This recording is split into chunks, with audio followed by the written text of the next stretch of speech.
당신의 성씨는 무엇인가요? 그 성은 조상이 대대로 내려주신 성이 맞으신가요? 현재 우리가 쓰고 있는 성씨는 어떻게 만들어졌고 어떤 역사를 가지고 있을까요? 현재 우리나라는 90%가 가짜 족보와 가짜 성씨를 가지고 있다고 합니다. 성씨 중에서도 김씨와 이씨가 특히 많은데 이 두 개의 성씨만으로 전 국민의 30%가 넘을 만큼 많죠. 중국에서 가장 많은 성씨인 이씨, 왕씨, 장씨를 합쳐도 20%가 안 되는 거 보면 왜 이렇게 김씨, 이씨가 많은지 의문이 들긴 하네요. 당연하게도 과거에는 성씨는 왕족이나 귀족들의 전유물이었고 백성들에게는 성씨 따윈 존재하지 않았습니다. 평민에게는 성씨 대신 수원이 개똥이, 창원의 소똥이 이런 식으로 이름 앞에 그들이 사는 지역을 붙이기도 했죠. 하지만 이것도 성씨는 아니었습니다. 고구려에는 성씨가 불과 10개 정도밖에 없었고 백제 또한 8개, 신라도 역시 8개 정도의 성씨가 주를 이루었습니다. 사실 박혁허세나 김알지 등 여러 인물들도 후손들이 성을 붙여서 불렀던 것이지 당시에는 성씨 없이 이름으로만 불렸다 하죠. 그러다 신라가 통일을 하면서 고구려와 백제의 성씨는 대부분 사라져버렸고 고려시대가 되면서 성씨 사용을 추진하기 위해 성씨가 없는 사람을 과거에 합격하지 못하는 제도가 있기도 했죠. 그래서 고려 귀족들은 급하게 중국의 성씨를 모방해서 족보를 만들기 시작했고 또한 많은 중국인들이 고려로 귀화를 하기도 해서 새로운 성씨가 생기기 시작했습니다. 이런 상황은 조선 초기에도 마찬가지였습니다. 왕족과 일부 사대부들에게만 성씨가 있었죠. 그런데 고려가 멸망하며 고려 왕족이 쓰던 왕씨와 고려시대 때 권력을 가졌던 귀족들은 대부분 수청되었기 때문에 수많은 성씨가 사라지기도 했죠. 고려 왕족의 성씨인 왕씨에 획을 추가해서 옥씨나 전씨로 고치는 경우도 없지는 않았지만 아예 성을 쓰지 않는 경우가 훨씬 많았습니다. 그래서인지 조선 초기에는 성씨를 가진 사람이 많지 않았죠. 임진왜란을 겪은 후 국가의 재정이 파탄나자 나라에서 관직을 사고 파는 매관매직을 일삼았습니다. 이때 이름칸이 비어있는 임명장인 곤명첩을 굉장히 많이 뿌렸는데 돈만 있으면 천민도 양반이 되고 벼슬을 얻기도 했었죠. 그러니 너도 나도 집이고 밭이고 다 팔아서 양반이 되었고 이로 인해 성씨를 가지는 사람이 많아졌습니다.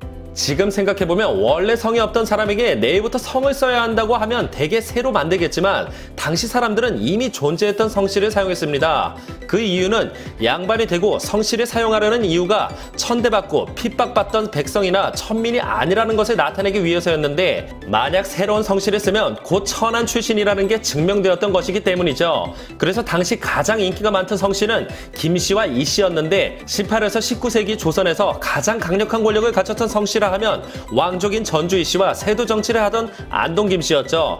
사람들은 이왕 성씨를 정하는 김에 강한 권력을 가졌던 성씨인 김씨와 이씨를 선택했던 것이고 또한 몰락한 왕가의 성씨인 김해 김씨, 밀양박 씨, 경주 김씨 등도 가장 인기가 많은 성씨였다고 합니다.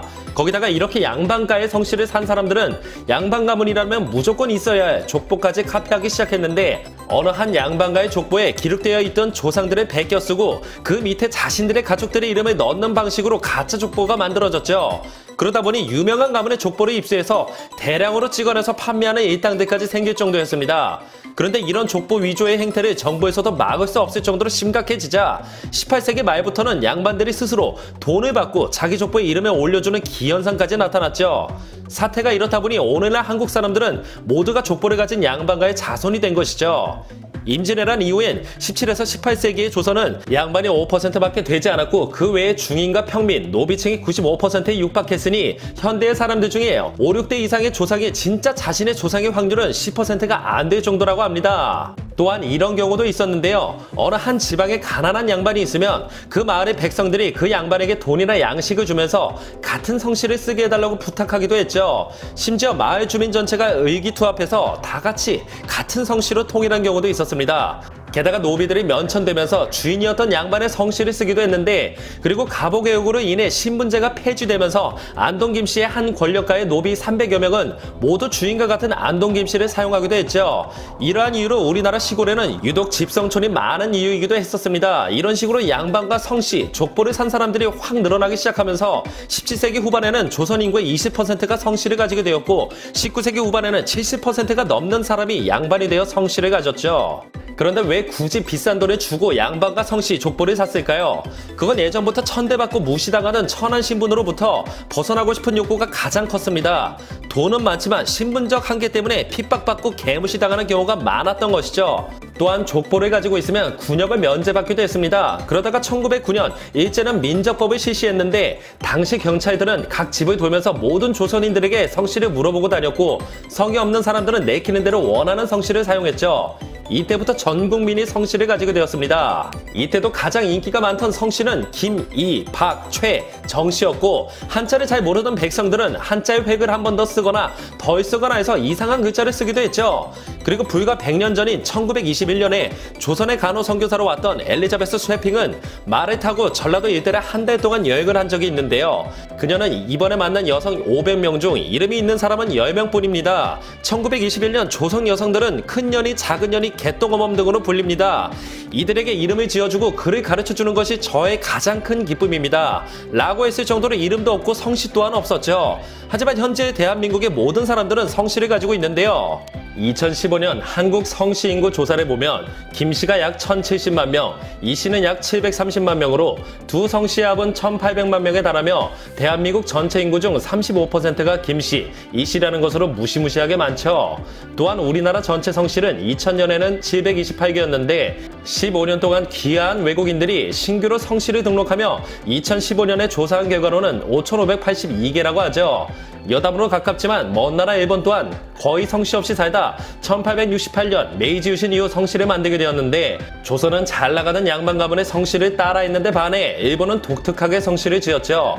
들판에 살면 다나카, 산속에 살면 야마나카, 소나무가 많은 곳에서 살면 마츠시타, 대나무가 많은 곳에서 살면 다케다 이런 식이었습니다. 그리고 미국은 직업을 나타내는 성씨가 많은데요.